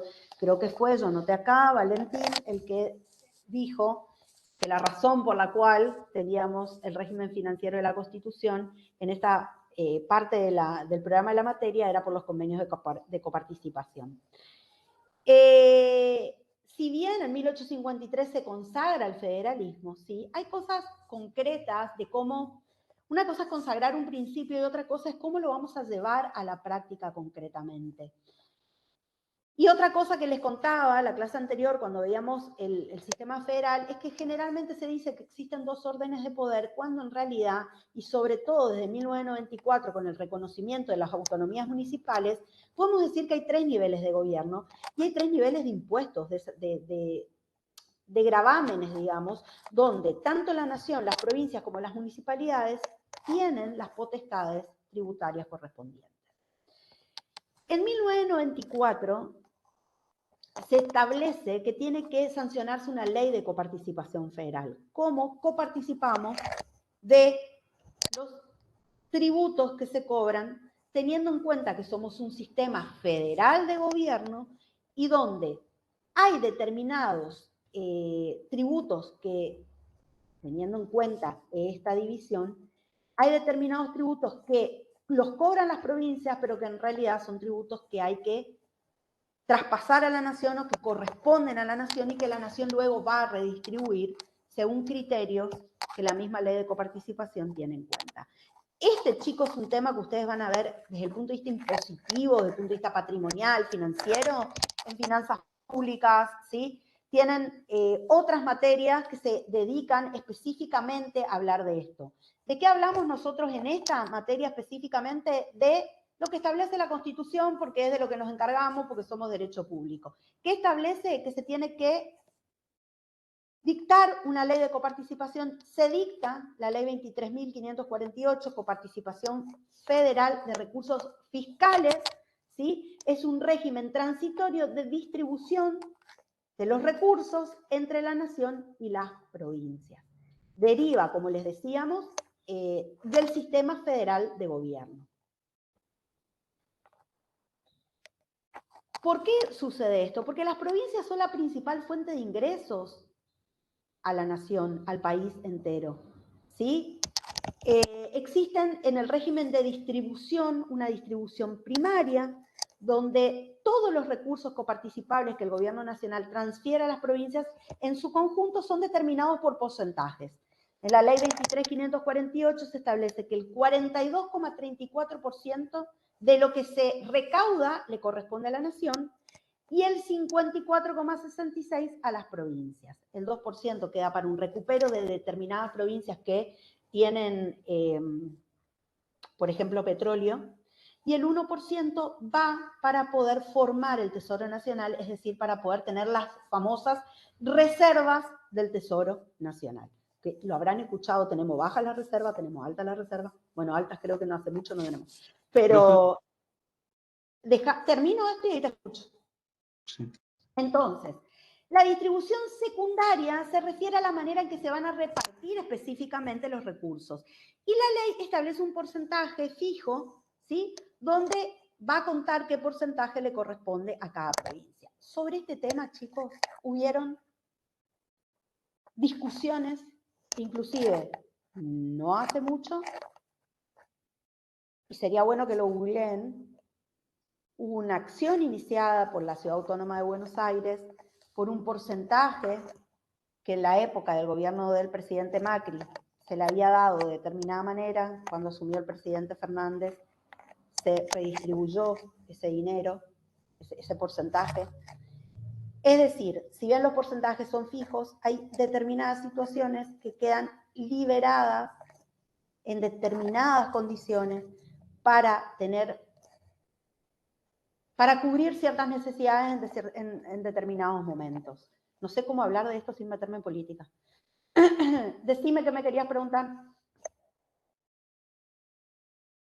Mi duda es que mencionaba que la coparticipación es la principal fuente de ingreso que cuenta cada provincia. ¿Pero no hay provincias que aportan más de lo que reciben? Bueno, por eso no sé cómo meterme en ese problema. Sinceramente se los digo. Ustedes estudienlo desde el punto de vista jurídico que dice la ley y después las conclusiones las sacan ustedes. Bueno, ¿puedo agregar a lo que señala Juan Martín? Sí, más vale. Que los Con criterios mucho de los gusto. convenios de coparticipación tiene principios y uno de los principios es solidaridad, equidad y redistribución. Entonces, fíjense acá en la primera que la profesora estaba exponiendo, el 42% queda a la nación y el 54% se distribuye en las provincias, pero cada una tiene un porcentaje diferente y tiene que ver con el nivel de pobreza que tiene cada una de las provincias, las expectativas, las posibilidades de desarrollo que se le pueden dar. Por ejemplo, Chaco, provincias que están con bajos ingresos y que tienen determinados problemas en educación, en salud, lógicamente tienen un aporte mayor para tratar de recuperar y sostener. Si no, quedaría solamente, si tendríamos que redistribuir de manera como van generándose los ingresos, Buenos Aires, Córdoba y Santa Fe tendrían la mayoría de todo lo que se recauda en el país, ¿me entienden? Y el resto de las provincias siempre quedarían marginadas y en estado de pobreza y nunca podrían tener capacidad o posibilidad de desarrollarse. Entonces, como es un sistema federal donde todos van a contribuir a mejorar unos a otros, si bien Buenos Aires, Córdoba y Santa Fe reciben mayores ingresos en coparticipación, pero algo, digamos, se les quita y se distribuyen a otras provincias marginadas o con menos ingresos. Y también tiene que ver estos convenios con la responsabilidad fiscal.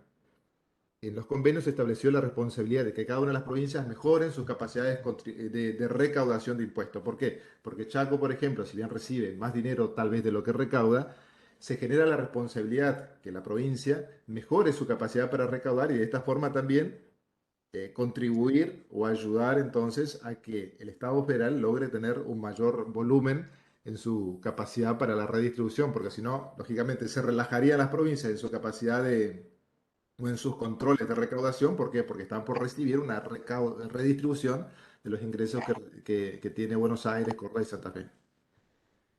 Profe, disculpe, ¿y quién determina entonces el porcentaje El que recibe Congreso cada de la provincia? Nación, el Congreso de la Nación, donde tenemos la garantía que en la Cámara de Diputados estamos representados por toda la nación y la Cámara de Senadores representa los intereses. Los convenios de participación, las leyes que fijan los porcentajes, siempre tienen inicio en la Cámara de Senadores.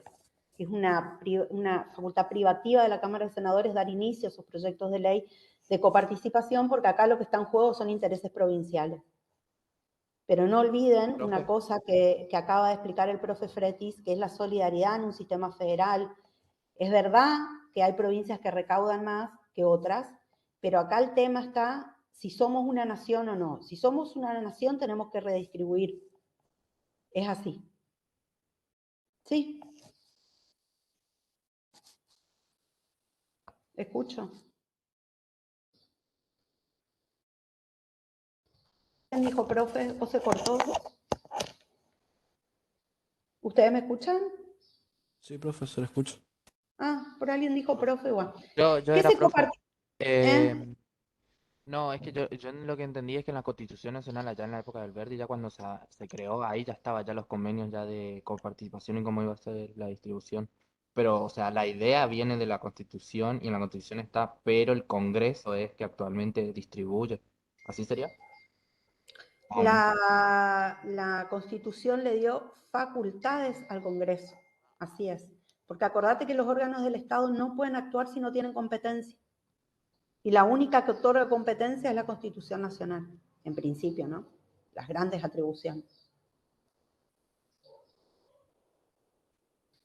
¿Qué impuestos se coparticipan? Se coparticipa el impuesto al valor agregado, el IVA, el impuesto a las ganancias, que es un impuesto directo, los impuestos internos en general, impuestos a las transferencias de inmuebles de personas físicas, impuestos sobre los bienes personales y el monotributo. Todos esos impuestos entran en la coparticipación. Vamos a entrar al último tema, que es la ley de presupuesto. ¿Alguien tiene alguna pregunta antes de pasar a presupuesto?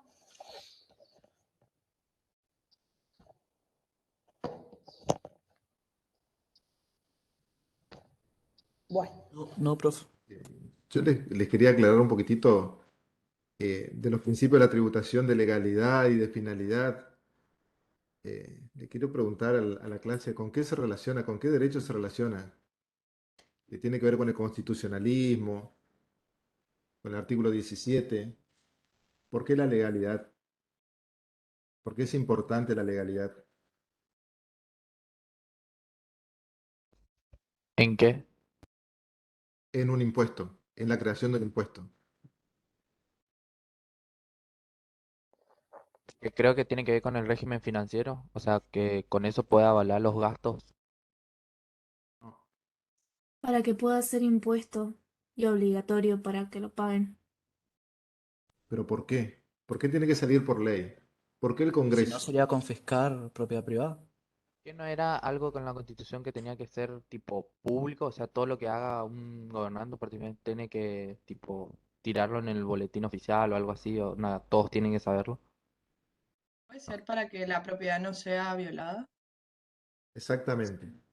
Justamente, el derecho que se está por afectar con un impuesto, y como la compañera decía, se paga porque se paga nomás, y tiene que ver justamente con esto, que no se pague porque se paga nomás, o sea, se está por afectar el patrimonio del contribuyente, se le está por quitar parte, un porcentaje mínimo, lo que sea, del patrimonio del contribuyente. Entonces tiene que, la forma menos arbitraria, más justa o más razonable, es que salga por el Congreso y no por un decreto de un presidente. Entonces hay un debate, hay un tratamiento democrático con mucha representatividad dentro del Congreso y es allí entonces donde se va a decidir si es justo, si corresponde o no corresponde sancionar una ley que va a afectar el patrimonio de los contribuyentes. Porque va a haber una disminución, se le está por quitar dinero del patrimonio. Y el derecho de propiedad, en este caso, que se está por afectar, es un derecho constitucional que está en el artículo 17 de la Constitución Nacional. Entonces, la forma más legítima, más válida, más democrática, es mediante el Congreso. Y se va a afectar el patrimonio, pero no se puede afectar porque sí, porque el Estado quiere tener dinero, sino porque hay una necesidad, hay una finalidad que tiene que cumplir el Estado. Y eso tiene que estar justificado dentro del instrumento que está por crear el Congreso. Voy a afectar el patrimonio de los ciudadanos porque necesito tal o cual cosa. ¿Entienden? Es importantísimo esto, el principio de legalidad. Y tiene que ver también con la evolución o los principios o los postulados del constitucionalismo que lo vimos en la primer clase, inclusive que cómo se va materializando y representando en todos estos institutos que vamos desarrollando en las clases y que va a continuar, porque hasta el final de la materia lo vemos así. tengan presente esto y vayan relacionando con las clases anteriores para tener una mejor comprensión. Profe, eh, ¿cuál era exactamente la pregunta? Porque yo pensé que dijo qué se necesita para que sea impuesto.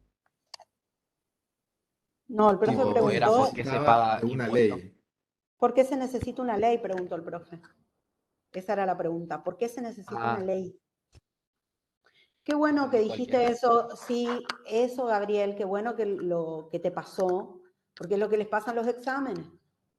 Ustedes tienen que tener la precaución de escuchar realmente lo que se les pregunta y de leer lo que se les pregunta. Y no contestar lo que ustedes creyeron que se les está preguntando. Porque acá está perfecto y es una práctica y mejor que les pase ahora, pero en el examen no les da ese tiempo para poder hacerlo, ni tampoco nos pueden estar preguntando a nosotros, ¿entendí bien, profe, esto? Porque no, porque es un examen. Entonces, es una muy buena práctica y lo que hiciste está muy bien de volver a repreguntar y decir, ¿qué había preguntado? ¿Sí? Y aunque, inclusive hasta hacer la autocrítica, che, yo entendí cualquier cosa. Porque así se aprende, ¿eh? Es importante, la comprensión es importante. Así que bueno, ¿qué es un presupuesto?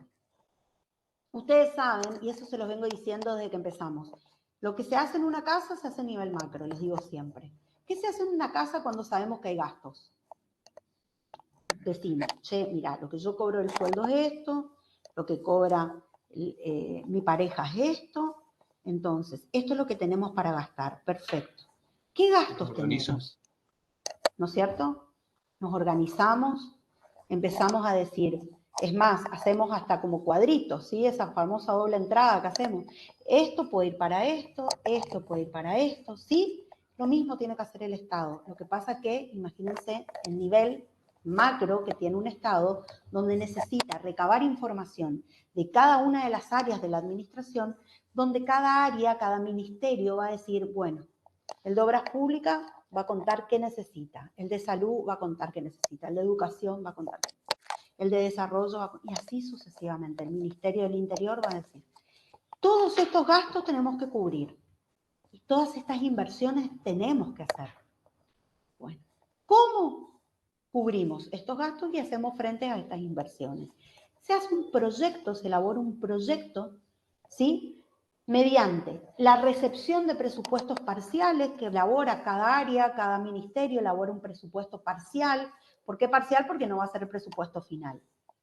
Y ese presupuesto abarca a todo el sector público. ¿Está? Entonces, para poder llevar adelante los gastos, para poder llevar adelante la satisfacción de necesidades, nace esta creación que a nivel legal se establece justamente mediante una ley que se va a llamar la ley de presupuesto. Y el profe Fretis va a ser el encargado de explicarles este tema. Vos, José, decime si querés que pase la filmina, Bueno, si querés que la saque. yo tengo la misma filmina, así que voy a compartir. Ah, bueno, Voy a espera. compartir para poder... Salgo yo, espera. Dejo de compartir yo. Detener uso. voy manejando los tiempos. Perfecto. Ahí ya puedes compartir vos. ¿Yo estoy compartiendo o todavía no? Está cargando. Está cargando.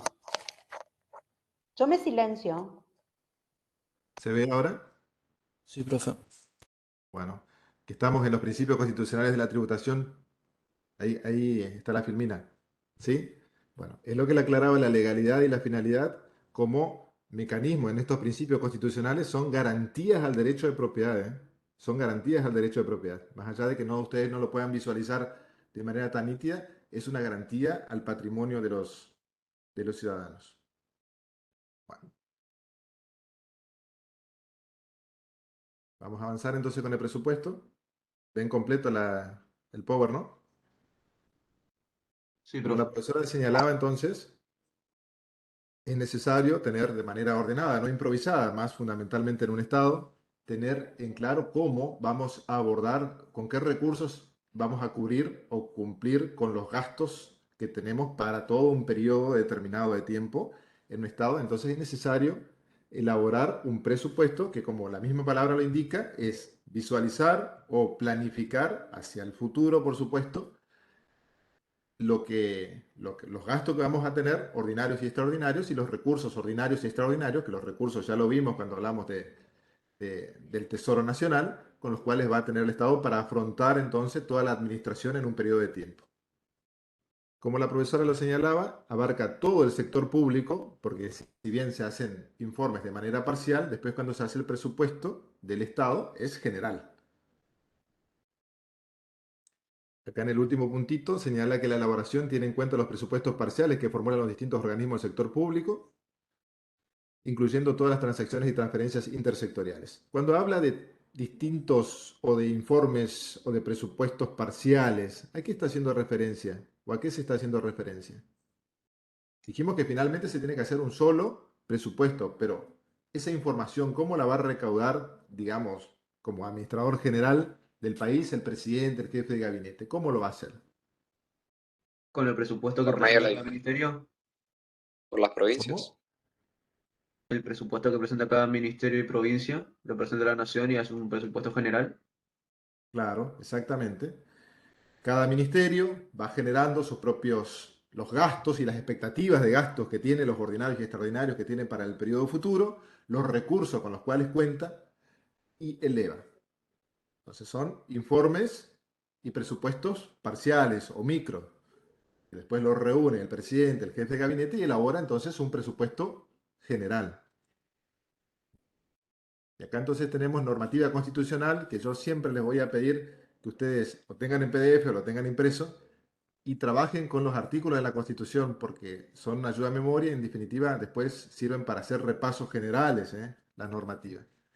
Corresponde entonces, porque de quién es competencia aprobar el presupuesto del Congreso. El inciso 8 dice fijar anualmente, conforme a las pautas establecidas en el tercer párrafo del inciso 2 de este artículo, cambié el... Se me corrió más. Porque hay gente que quiere entrar, compañero, entonces... Yo estoy bueno, acá, vos bueno. no te preocupes, vos metele tranquilo. Bueno.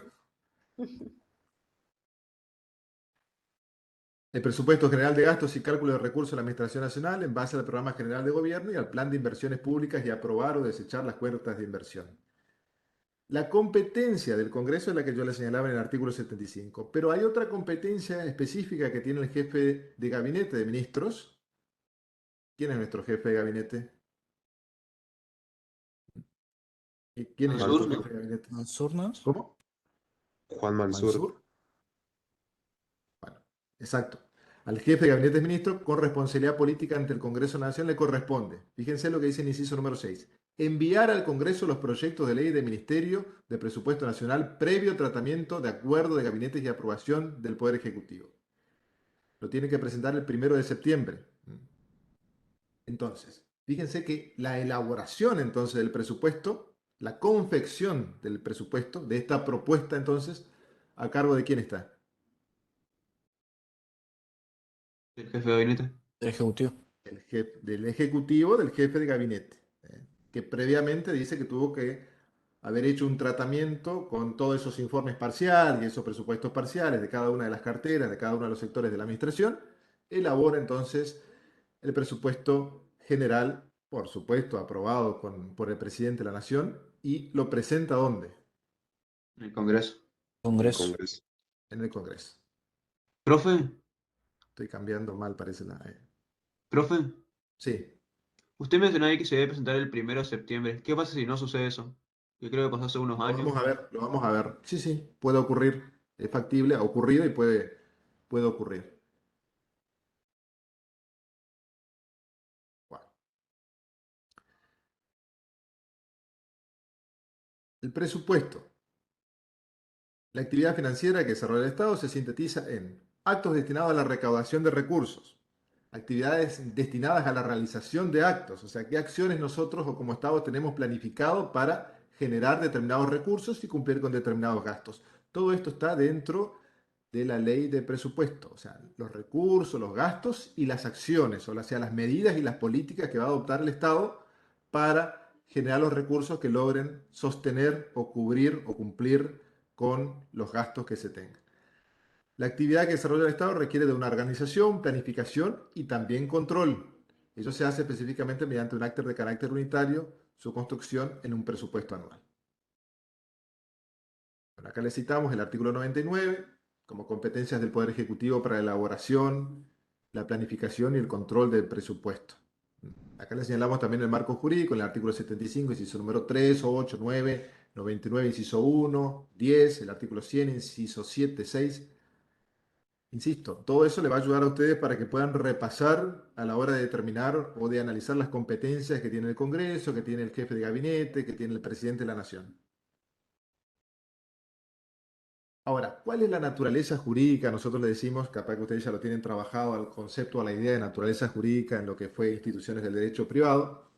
Cuando nosotros tratamos de ubicar determinadas situaciones o actos señalándole una naturaleza jurídica, lo que pretendemos es ver a qué instituto va a corresponder determinado acto, determinada acción. Entonces, el presupuesto dijimos que era una planificación hecha por un periodo de tiempo determinado, de manera unitaria, general, que realiza para la administración general del país, pero ¿mediante qué instrumento se va a formalizar este presupuesto? Vieron que el impuesto, como nosotros vimos hace un ratito, se correspondía o tenía como naturaleza jurídica de instrumentarse mediante una... Compañero dijo un decreto de necesidad de urgencia, le dijimos que no. Y sí le señalamos entonces el principio de legalidad, o sea, por ley. La naturaleza jurídica de creación de un impuesto es una ley formal del Congreso. Formal, le señalo, porque hay leyes materiales, pero esta es formal. Bueno, el presupuesto es elaborado por el Poder Ejecutivo, pero después se presenta en el Congreso y va a surgir ¿mediante qué? ¿Mediante un acuerdo? Una ley de presupuesto, profe. ¿Mediante un dictamen simplemente? No, mediante una ley sancionada por la Cámara de Diputados y por la Cámara de Senadores, con las mayorías necesarias que establece la propia Constitución, y queda una ley formal que después tiene que pasar al Poder Ejecutivo para que empiece a ejecutar toda esa serie de pasos, esos recursos, esos gastos, lo va a empezar a cumplir con las acciones de administración que va a realizar el Poder Ejecutivo, y habrá órganos también que ya están destinados, por supuesto el Congreso, para realizar un control de qué manera se está ejecutando ese presupuesto. Entonces, la naturaleza jurídica, como lo señala el Power, es una ley formal. Se trata de una ley emanada del Congreso de la Nación que se limita a calcular los recursos y autorizar los gastos que deben realizar los órganos del Estado. Autorizar, ¿a quién en definitiva va a autorizar el Congreso? Fíjense la dinámica que vamos sosteniendo en cuanto a la ley de presupuesto y a la presentación del presupuesto. ¿A quién va a autorizar el Congreso? Al Poder Ejecutivo. Fundamentalmente al Poder Ejecutivo. Porque va a haber partidas que también la va a tener el propio Congreso y partidas que la va a tener el Poder Judicial también. Pero el Poder Ejecutivo es el responsable de ejecutar el presupuesto. Es decir, de girar, de recaudar, de recibir el dinero o los recursos, de destinar esos recursos para cubrir determinados gastos. Es el Ejecutivo el que va manejando los ingresos y egresos que están en el presupuesto, cómo tienen que ingresar y cómo tienen que egresar. Con respecto a las particulares, sus relaciones pueden verse modificadas por las normas presupuestarias, creación de algún impuesto. Dicha ley no está sujeta a control judicial. O sea, ¿por qué dice que no está sujeta al control judicial? Porque nosotros sabemos, ya vimos lo que es el control de constitucionalidad, ¿se acuerdan? Bueno, se elabora el presupuesto por el Poder Ejecutivo, pasa al Poder Legislativo para su aprobación y conformación en una ley, pero está exento del control. O sea, los jueces no pueden controlar si los recursos que se están por crear y los gastos están bien o no destinados, o las acciones son las adecuadas, porque son competencias propias que hacen a los órganos políticos, en este caso el Poder Ejecutivo y al Poder Legislativo. Y los jueces, si no, se convertirían, si tienen que controlar o verificar si está bien o mal, o es razonable o es irrazonable el presupuesto, se constituirían en administradores, o sea, le quitarían competencias específicas al Congreso y al Poder Ejecutivo. Entonces, solamente va a realizar el control de legalidad, siempre va a tener el control de legalidad el Poder Judicial y no el control político sobre oportunidad, necesidad y conveniencia, que esto sí le corresponde entonces de manera exclusiva y excluyente al Poder Judicial, le corresponde de manera exclusiva al Poder Legislativo y al Poder Ejecutivo, que son órganos políticos y funcionan como órganos políticos en su cotidianidad. Las funciones entonces del presupuesto es un plan financiero donde se asignan recursos, es un plan de administración que establece actos que impliquen gastos que puedan realizarse, es un instrumento legal, hace posible el funcionamiento del Estado. ¿Por qué? Porque el presidente o el Poder Ejecutivo necesita de una ley que les autoricen a realizar gastos y a generar recursos. También implica un balance preventivo. ¿Por qué? Porque es anterior al acontecimiento de los hechos, como contraposición a uno consuntivo, que es el que de las empresas privadas, por ejemplo, que reflejan los hechos o los recursos y gastos que ya ocurrieron. Entonces, en este caso es preventivo porque previene prever o mirar hacia el futuro por un periodo de tiempo determinado. Como todo presupuesto, puede ser que no se cumpla tal cual está previsto, porque es una planificación a futuro.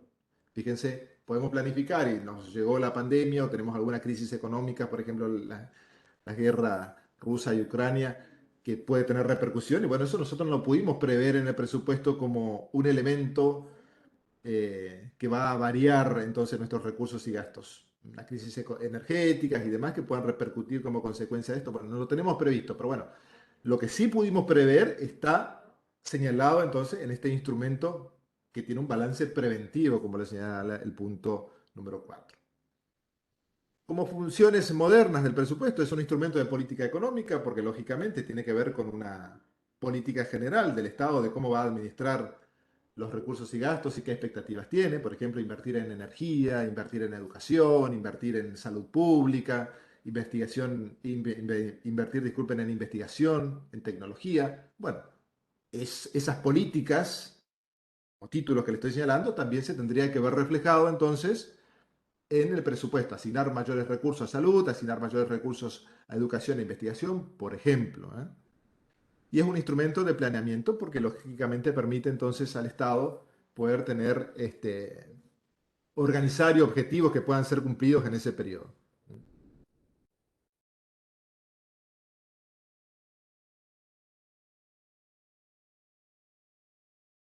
Bueno, vamos a ver unos principios que también tiene el presupuesto que a ustedes les debe interesar como profesionales de ciencias económicas. Los principios de la unidad reúne todos los gastos y los recursos en un único instrumento. Por eso dijimos que habían informes parciales que recibía el jefe de gabinete, pero una vez que lograba de todas las unidades dependientes y de todos los entes de la administración los informes parciales, tiene que elaborar un único informe final, que es el presupuesto general. Universalidad. En ese único presupuesto general tienen que estar todos los gastos y todos los recursos con los que supone que va a contar o que puede prever el Estado que va a ocurrir en el periodo que se comprende planificar. ¿A qué se No refiere con pueden que no pueden compensar. compensarse, profe? No pueden compensarse. ¿Por qué? Porque puedo tener más ingresos de un lado y menos ingresos del otro lado, pero yo no puedo gastos y recursos asignarle para que logren cubrir un gasto y un recurso al mismo tiempo, sino que tengo los gastos por un lado y por más que esos gastos o tenga recursos que me generen gastos, yo no lo puedo compensar en la misma operatoria, en el mismo acto me refiero. Al final yo puedo hacer, ¿por qué? Es lo que señalaba con el presupuesto. Hay provincias como Buenos Aires, como Córdoba y Santa Fe que tienen muchos recursos y logran cubrir todos sus gastos, pero después el Estado, en las leyes de coparticipación y en el presupuesto, puede asignar más recursos a un lado y dejar algún déficit en otros lugares, ¿me entienden? No sé si se me entiende la compensación. Consignar su importe bruto sin extraer sus saldos netos es otra de las características en la universalidad. No afectación de recursos. Acá está. Todos los ingresos entran en forma común que sirvan para financiar toda la deuda, que no esté afectado a un fin específico. Entonces, logro tener todos los recursos, todos los gastos, y de allí yo voy a empezar a distribuir o a planificar cómo voy a empezar a cubrir con esos recursos los gastos que tengo previstos. Otro de los principios es la especialidad. La autorización no se da en forma global, sino específica a cada crédito. Otro de los principios es el equilibrio presupuestario. Recursos y gastos totalizan sumas iguales. Por eso es que no pueden compensarse, sino que se van a destinar al final. Exactitud y veracidad. No subestimar o sobreestimar gastos o recursos. O sea, para que el presupuesto sea lo más real y ejecutable posible, debe ser exacto y veraz. Por eso cuando hablábamos nosotros que hay una expectativa de una inflación para el periodo siguiente de tantos porcentajes, tiene que ser lo más real, porque si yo no coloco esa variable lo más próximo a la realidad o una expectativa justificada, mi presupuesto va a ser una ficción. ¿Se entiende? Anualidad es otro de los principios que tiene que ver con el tiempo y comprende un periodo de 12 meses que puede o no coincidir con el año calendario. Fíjense, el 1 de septiembre es el que señalaba para presentar el presupuesto, pero comprende entonces planificar o presupuestar por 12 meses. Y la transparencia, que es adecuar la publicidad sobre aspectos especiales. La claridad, evitar excesivos tecnicismos. Bueno, eso tiene que ver con la exactitud o veracidad que estábamos viendo. Bueno, Disculpa, José, una sí, cosita nomás. No sé si lo dijiste porque justo me habló sí. Vara. Todo el presupuesto está destinado a que la administración y el gobierno del país pueda cumplir fines específicos, que es satisfacción de necesidades públicas. Esa satisfacción de necesidades puede ser a través del gasto que hay que hacer para determinadas cosas, pago de sueldos, compra de medicamentos, compra de insumos, etcétera, que lo vamos a ver en la unidad 12 como contrato de suministro, eso por ejemplo. O también inversiones, que lo vamos a ver en la parte de contratos de obras públicas. Pero toda esta actividad es controlada desde el punto de vista interno como externo. Interno a través de la Sindicatura General de la Nación, entre otras cosas, porque hay otros mecanismos, la Contaduría General de la Nación, la Tesorería, que lo vamos a ver en la unidad 14, estos sistemas de control, y también controles externos que se los anticipé en la clase presencial el lunes, cuando les hablé que hay una auditoría, un control externo, de la transparencia con la que tienen que llevarse a cabo las actividades del Poder Ejecutivo, y la Comisión Mixta Revisora de Cuentas que actúa dentro de lo que es el Congreso de la Nación. Entonces, cuando el profe dice hoy, no se pueden compensar así nomás los gastos, o sea, no es como un comercio, como una empresa privada, donde yo puedo decidir definitivamente qué es lo que quiero, qué no es lo que quiero, porque en definitiva, si me perjudico yo, y si me beneficio yo. Acá estamos con recursos de la nación, del pueblo soberano, que delegó competencias en representantes, y estamos con satisfacción de necesidades públicas. Entonces el Estado, con toda esta potestad enorme que tiene que tener un control y tiene que tener transparencia.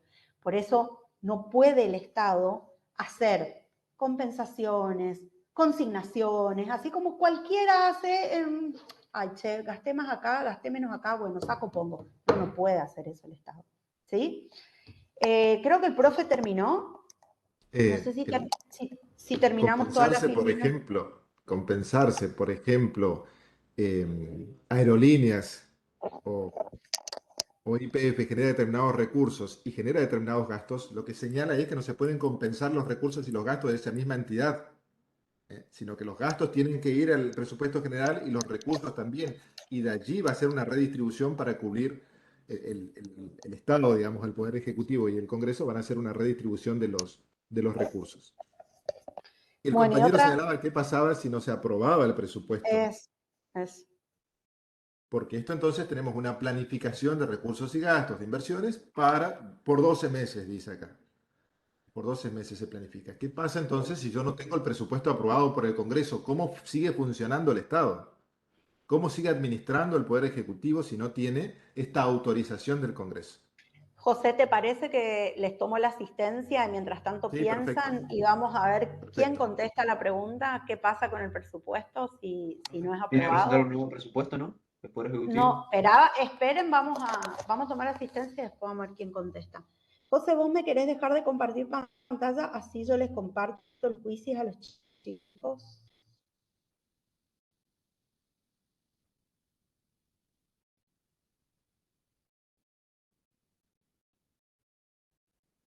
¿Dejé de compartir? Menos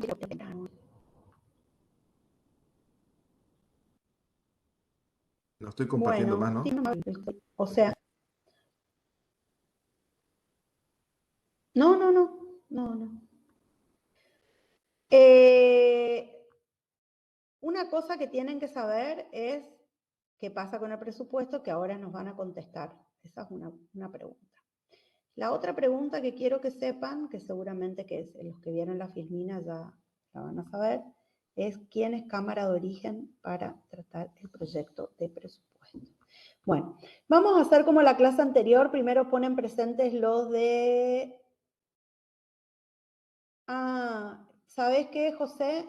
Convertíme, no sé por qué, me sacó de coorganizadora. Espera, a ver. Acá me aparece como que sos organizadora. Profe, ¿por el quiz también es la asistencia? Sí.